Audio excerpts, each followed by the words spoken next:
لبيك اللهم لبيك لبيك لا شريك لك لبيك إن الحمد والنعمة لك والملك لا شريك لك لبيك اللهم لبيك لبيك لا شريك لك. Wahabi didirikan oleh Muhammad bin Abdul Wahab, piyambake berguru kepada orang Yahudi. Mereka menggusur, meratakan rata dengan tanah semua makam sahabat. Kenapa saya memutuskan kemudian tidak mendukung Mas Anies? Yang pertama, komunikasi saya dengan Mas Prabowo jauh lebih lama. Kemudian yang kedua, ada faktor X yang kemudian saya susah untuk menceritakan. Ini persoalan Ahlussunnah dengan Wahabi. Karena selama ini saya orang yang sangat ditolak sama Wahabi. Dan saya melihat barisan Wahabi itu hari ini mendukung Mas Anies. Gitu. Kalau personalnya, saya nggak akan pernah lupa. Halo teman-teman, Gus Miftah lagi. Kemarin Gus Miftah sudah mengomentari debat Cawapres ketika Anies membantai habis Bapak Prabowo. Sekarang dia mengomentari debat Cawapres. Ya, tapi saya setuju banget dengan Gus Miftah yang beralih fungsi atau beralih pekerjaan menjadi politisi atau kritikus, teman-teman. Karena menurut saya dia itu lebih cocok jadi kritikus atau jadi tim sukses saja, teman-teman, daripada menjadi muballigh atau penceramah. Menurut kalian gimana? Kalau saya sih cocoknya Gus Miftah memang jadi tim sukses ya, bukan jadi ustadz, bukan jadi muballigh, bukan menjadi penceramah, karena isi ceramahnya itu selalu ngarah ke kampanye.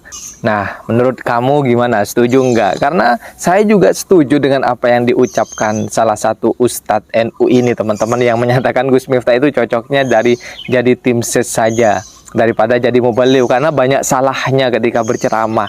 Nanti saya sertakan video di mana salah-salah Gus Miftah ketika dia membahas tentang fikih, ketika dia membahas tentang tafsir dan lain sebagainya, biar tidak keliru katanya. Dulu Pak Prabowo dibully, diajar 2 orang, tidak ada yang ngomong etika. Nah, begitu dong Gus Miftah. Jadi Gus Miftah ini saya sangat sepakat, sangat setuju, mending jadi tim sukses salah satu cawapres. Gus Miftah kalau ngobrol mengenai tim sukses cawapres salah satu dari paslon itu cocok. Nggak usah ngomong agama, Gus. Kalau ngomong agama itu jenengan banyak salahnya. Ingat kan Gus, waktu jenengan baca kitab Al-Kanasiyah, kanisah yang artinya gereja, oleh Anda dibaca kanasiyah. Itu kan kesorowan, Gus. Kesorowan.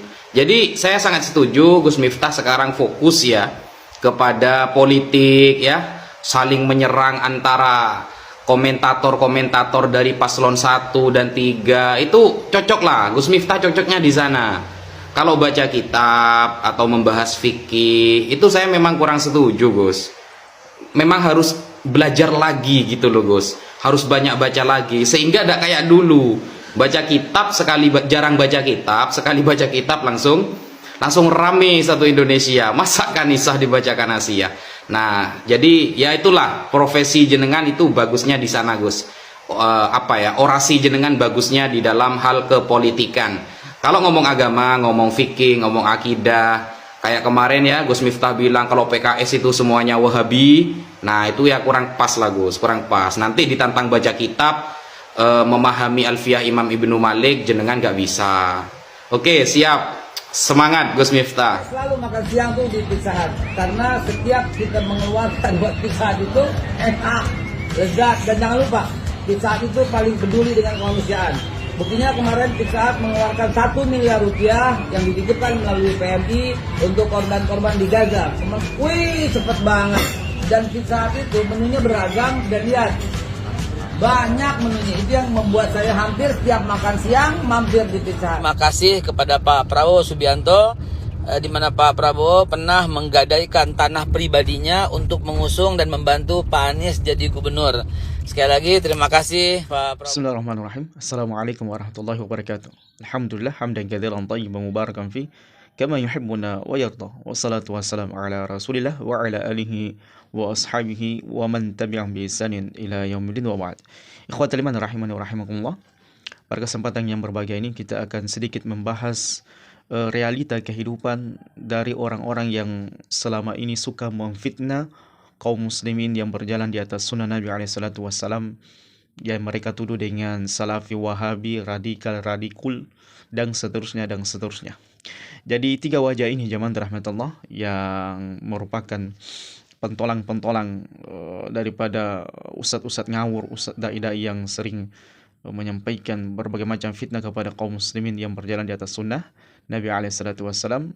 Ya, ternyata sisi kehidupannya ini sangat menghinakan, sangat tragis, sangat kemudian kita mengatakan inilah mungkin akibat daripada orang-orang yang senantiasa mencaci, memaki, memfitnah hamba-hamba Allah Subhanahu wa taala. Dan perkaranya jamaah rahmatullah, kalau antum menghina, kemudian mencaci, memfitnah, merendahkan kaum muslimin, itu bukan perkara yang ringan. Nabi SAW suatu ketika beliau disebutkan ada seorang wanita yang rajin ibadahnya, kuat ibadahnya, bagus ibadahnya. Bersamaan dengan itu, wanita ini suka menyakiti kaum muslimin yang lainnya dengan lisannya, dengan mencacinya, memfitnahnya, menggibahnya. Maka Nabi SAW mengatakan wanita yang ahli ibadah ini di dalam neraka. Kemudian juga disebutkan ada seorang wanita yang biasa-biasa sholatnya, yang biasa-biasa puasanya, yang biasa-biasa sedekahnya, cuma dia tidak pernah menyakiti kaum muslimin dengan lisannya. Dia senantiasa menahan lisannya dari mencaci, memfitnah, menggibah kaum muslimin yang lainnya. Maka Nabi SAW menyaksikan, mempersaksikan, memberikan syahadah, rekomendasi bahwasanya wanita itu berada di dalam surga. Lihat jamaah rahmatullah, bagaimana efek lisan ini. Bagaimana sebuah lisan ini bisa mengantarkan seseorang ke dalam surga dan bisa mengantarkan seseorang, memasukkan seseorang ke dalam neraka Allah Subhanahu wa taala karena dosa-dosa besar mereka, dosa-dosa yang tidak ringan. Ketahuilah, menghina kaum muslimin, mencaci kaum muslimin, memfitnah kaum muslimin, menuduh kaum muslimin dengan tuduhan yang keji, tuduhan yang sangat berat, maka takarannya di sisi Allah Subhanahu wa taala itu tidak main-main. Baik, tanpa panjang lebar, adapun yang pertama ini si gondrong ini yang senantiasa memfitnah kaum muslimin yang berjalan di atas sunnah Nabi SAW. Jangankan ketika si gondrong ini berdakwah, bahkan si gondrong ini ya tanpa malu lagi, tanpa ada lagi rasa takut kepada Allah Jalla Jalaluhu akibat dosa yang dia lakukan, dia sudah mengatakan dan lantang, kenapa saya tidak menyoblos pasangan 01 misalnya, karena di situ adalah gerombolan Wahabi. Jadi si 01 ini dituduh oleh gerombolan Wahabi. Padahal subhanallah, ini tuduhan yang sangat keji. Tidak ada satupun di antara kaum muslimin yang berjalan di atas sunnah Nabi SAW ini yang mereka labeli dengan Wahabi itu ikut nimbrung jadi tim sukses atau tim kampanye, atau mereka ikut nimbrung dalam dunia perpolitikan yang sifatnya ini sementara, politik praktis ini. Siapa di antara mereka? Bahkan zaman rahmatullah, justru sebaliknya, orang-orang yang berseberangan dengan dakwah salaf, ustaz-ustaz salaf, seperti di antaranya mungkin Abdul Somad, kemudian Habib Rizik, kemudian Bahar Smith, yang notabene-nya yang selama ini banyak lantang menghina juga, mencaci, memaki, memfitnah dakwah salaf, justru orang-orang seperti ini ya banyak di 01. Ya, terlepas daripada dunia politik. Yang jelasnya zaman rahmatullah, apa yang disampaikan si gondrong ini sungguh fitnah yang sangat-sangat luar biasa. Jangankan di forum dakwanya, bahkan Wahabi ini dijadikan alatnya untuk politisasi. Naudzubillah. Apakah ente tidak takut berapa banyak kaum muslimin yang berjalan di atas sunnah Nabi SAW ini yang ente tuduh bahwasanya gerombolan 01 ini, pasangan 01 ini itu didukung oleh gerombolan Wahabi radikul. Bahkan partai PKS mereka katakan partainya Wahabi. Jadi semua Wahabi menurut si gondrong ini. Jadi yang berseberangan dengan dia, yang mungkin memojokkan dia, yang meninggalkan dia, yang istilahnya mentahdir dia, adalah menurutnya dia mungkin sakit hati, adalah gerombolan Wahabi. Sehingga semua dipolitisasi. PKS Wahabi, di 01 pendukungnya Wahabi. Subhanallah, ini adalah merupakan bentuk penghinaan, bentuk pelecehan terhadap orang-orang yang berjalan di atas sunnah Nabi SAW. Dan subhanallah, zaman rahmatullah, ya jangankan kita orang yang sudah paham agama, orang awam saja sekarang sudah banyak mengkritisi dan meninggalkan si gondrong ini. Ya, bahkan ada pernyataan si gondrong ini lebih baik jadi tim sukses saja daripada jadi seorang Gus. Tidak cocok dan tidak tepat dan memang tidak layak. Karena selayaknya seorang Gus itu bukan menjadi api di tengah-tengah kaum muslimin, menjadi bara api di tengah-tengah kaum muslimin, yang kemudian dia dengan memilih salah satu paslon kemudian menghina, mencaci, memaki paslon-paslon yang lainnya dengan tuduhan Wahabi di sana, radikal di sana. Ini tidak cocok jadi Gus, tidak cocok jadi dai. Cocoknya jadi tim sukses saja. Dan itu pun ya label-label Ustadz Gus dan sebagainya melekat padanya itu tidak pantas kita sudah alamatkan kepada orang yang seperti ini. Dan lihat betapa Allah menghinakan musuh-musuh sunnah, musuh-musuh Islam. Hakikatnya ahlul bidah adalah musuh Islam dan musuh sunnah Nabi SAW. Karena bagaimana mungkin ya orang-orang seperti ini diberikan keberkahan pada hidupnya, pasti dia hina, dia akan dihinakan oleh Allah Jalla Jalaluhu. Sebagaimana Allah Subhanahu wa taala menghinakan musuh-musuhnya, menghinakan musuh-musuh Islam dan sunnah Nabi SAW. Kemudian yang kedua ini yang terdengar dengan babe. Ya, kemarin kita lihat bagaimana dia dengan pedenya, dengan tanpa rasa malu dan hilang rasa malunya, kemudian berada di sebuah tempat makan yang kaum muslimin hari ini memboikotnya, justru dia menjadi orang yang mengajak makan di tempat yang diboikot tersebut.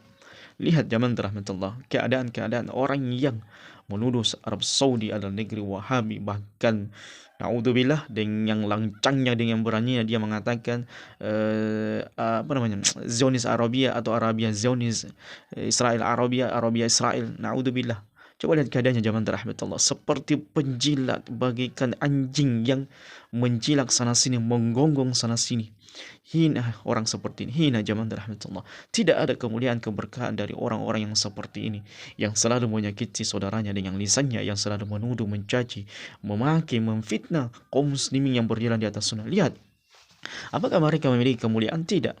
Apakah mereka memiliki penghormatan? Tidak. Sudah dihinakan oleh Allah Subhanahu wa taala tanpa mereka sadari. Dan dia harus bertobat dan meminta maaf kepada seluruh kaum muslimin yang ada di dunia ini dengan perkataan lancang, dengan perkataan hina yang dia katakan kepada kaum muslimin yang berjalan di atas sunnah Nabi SAW. Lihat zaman rahmatullah. Jadi Allah Subhanahu wa taala tidak pernah memuliakan musuhnya. Allah tidak pernah memuliakan orang-orang yang membenci sunnah Nabi SAW. Ya, bahkan dikisahkan zaman rahmatullah, ada yang menarik. Suatu ketika ada orang yang disahkan dalam sebuah hadis riwayat, bahwasanya ada orang yang pernah menghina Nabi SAW. Seketika itu ada anjing yang dia miliki itu menerkamnya. Jadi kembali dipisahkan anjing itu dengan pemiliknya. Dan ketika dia menghina Nabi SAW lagi, maka anjing itu kembali menerkam. Lihat bagaimana hewan pun, binatang pun yang kita anggap najis, yang kita anggap jijik, ketika Nabi SAW dan sunnahnya Nabi SAW dihina, maka dia pun marah, menerkam orang tersebut. Apatah lagi kita kaum muslimin, tentunya kita sangat marah, tentunya kita sangat kemudian kecewa. Ada orang yang menasabkan dirinya dengan habaib, ada orang yang mengatakan dirinya seorang muslim, justru dialah yang memproklamirkan kebencian terhadap kaum muslimin di Arab Saudi. Dan sekarang menjadi tim sukses juga. Lihat bagaimana Allah Subhanahu wa taala menghinakan orang seperti ini, dan bentuk penghinaannya adalah Allah palingkan dia dari kebaikan dan disibukkan dengan fitnah.